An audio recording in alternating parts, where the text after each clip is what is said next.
right, Sugars, welcome to the podcast. Here we are on the Business Coach TV show, and today I'm joined by Juan Ortega from Fort Lauderdale, Florida. How are you, buddy? I'm great. How are you, Brad? Good to have you on the show. Thank you. Now, most people don't know, but you started in business coaching a roundabout way. Tell us a little bit about that. Yes, I did. I've been coaching for about 7 years now, and it's been the best journey of my life. I've learned more in the last 7 years than I have in the first 20. It's funny. We're the ones teaching, and yet we learn the most. Absolutely. Absolutely. I always tell my clients that they're not the only ones learning. Every conversation that I have with every client, I'm getting something out of that as well. Now, I know in coaching there's always a few favorites, and I asked you to come here and tell me about some of your favorites. Give me one or two of your favorites. Who's first on your list of favorite clients? I think the person that I think of first is a client, Steven. He has an insurance business. Hang on, an insurance guy is one of your favorite clients? He is, believe it or not. We made it actually exciting and fun. And when I first met Steven, he had been in business for about 7 years. His main thing was, I want to make the business profitable, and I'm working like a dog. I'm not really making money. Yeah, like the average person who comes to us, working too hard. Business is making money, but I'm not necessarily putting a lot of profit out of it. Staff are making money, but I'm not necessarily.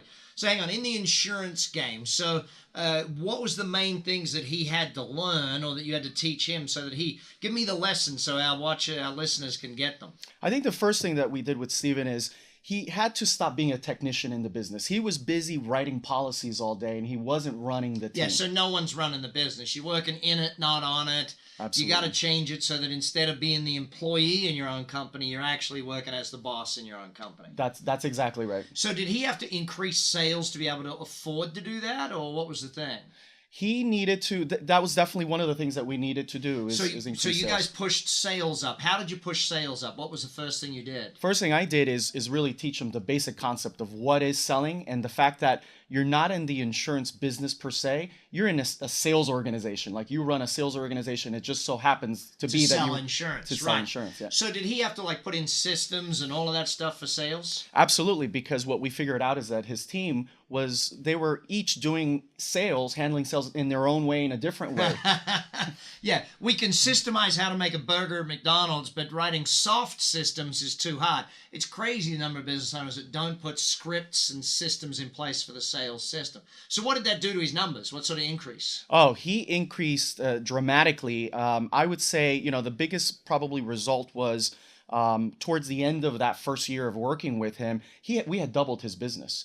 And not in the first year? In the first year. Now, here's the crazy thing, right? Average business owner will listen to a show like this. What do you mean you doubled in the first year? They don't get it that that's possible. How do you explain to people what business coaching can do?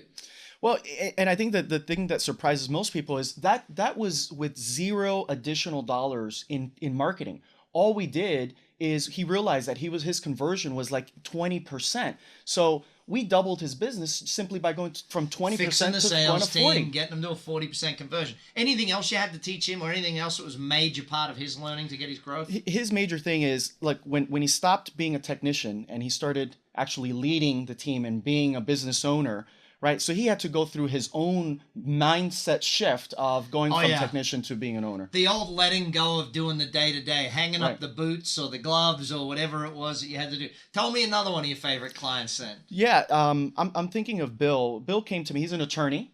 And hang on, you got attorneys and insurance people as your favorite clients. Is there something weird that I need to know about you over here? So Bill and his wife came to me, and what she said to me when I first met him is, look, Bill's been an attorney. He's got a great business. He makes great money, but he's never home. Bring my husband home. Wow. And that's what she said to me. I can imagine how powerful that'd be if my wife was saying that to someone in front of me. That would jab in the heart type material. Absolutely. And that's where we So how old was Bill when you started working with him? Bill was mid-40s, late 40s when I first started working with him. Yeah, making all the money, but so rich, not wealthy. That's right. Got the money, but not the time to enjoy it. That's right. So what did he have to learn? How did you teach him? What was the biggest lessons for him? The biggest lesson for him definitely was he had to break the habit that his father had actually started. So he inherited the business from his father. His father was an attorney as well. And for 50 years that his father ran the business, the father was the only attorney in that business. And so we had to break that. And I opened them up to the possibility of, you mean I can have more attorneys doing the work for me? You know what? It's interesting, though. If you are a technical person, be it a profession, be it a trade, anything, like even for me as a business coach, when I first started, I was the only business coach and action coach on day one. Getting it through your mind that the goal is to build a team of people doing that, it's often a revelation to people because they think that they're building the business around them. They have a self-employed mentality rather than a business owner mentality. So what else did this guy have to learn then? Obviously team building, recruiting, all that stuff. I think the biggest thing also with Bill was setting goals. Like one of the things that he had never really done is looked at his numbers. He never, he always looked afterward, like, let's see how we did last month, Right. as opposed to setting goals and setting targets financially. And even personally, one of the reasons why I think he was so stuck being in the office is because he really had nothing to strive for. Right. He had no big personal goals.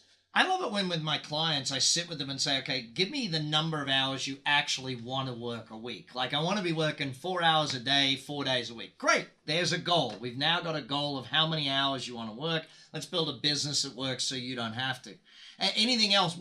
I guess what was the major lesson Bill had to get to employ the people would be probably the biggest one. Absolutely. And it was the confidence of his own ability to find the good people, train them, and really let them go, and just letting them go, and back having to letting systems. go again. Right. It came back to that. It's interesting when people go to recruit, there's a mindset that a lot of business owners have that you can't find good people. And I've told you before the story of my old man. My dad told me when I was young, the reason you can't find good people is you're not a good manager. And it's like, oh, thanks, Dad.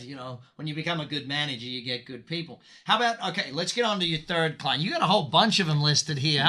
Let's just pick the third one. Tell me about them. This was an interesting business. It's a mom and 2 adult kids that were running a home healthcare business. Right. And what is home healthcare? Is that like nurse services? It is. It's basically instead of going to a retirement home, you have someone come to your own home. So mom, 2 adult kids, and the kids were in their mid-20s, so they were still very, very young. When I got there, Now, there's a bunch of millennials watching this show going, what do you mean I'm very, very young? Yeah, very, very young. And it's funny, me saying that's young.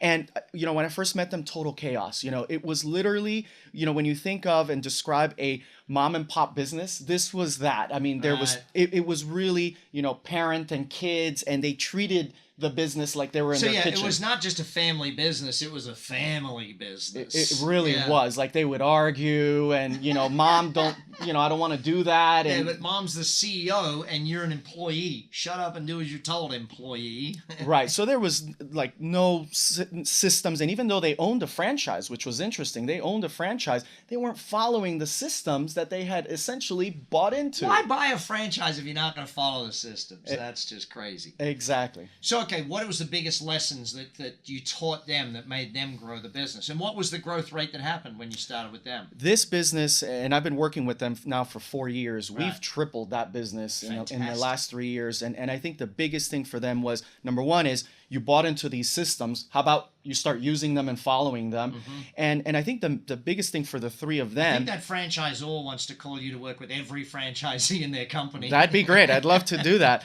It's really getting them organized. Like, what is your job description? What do you do? Yeah. And it was kind of like, I'm not sure what I do. I just show up and do whatever's necessary. It's funny how in the smallest of small family businesses, it's like the family just does whatever needs doing. No one has separate jobs. Everyone just does everything. That's right. And we just needed them to think strategically about, what is your role? What is the job description that you have? And is that optimal? Is that strategic? Does that make sense for you to do that given your own skills? Now, obviously, they got a bunch more employees and all that sort of stuff. Tell me, was there a fair bit of marriage counseling or family counseling in amongst some of the coaching? Absolutely. In fact, I was even called, a few times their family therapist, and they said, can we add that to your, job description of what you do? Put it on the list. It's one of those things. Juan, I love seeing the results you're getting. I love your passion for business owners. So thanks for being on the Business Coach TV show. Thank you for having me. Hey, watch again next week. We'll talk about a few more people around the world that are succeeding and see what lessons we can get from them. Bye for now.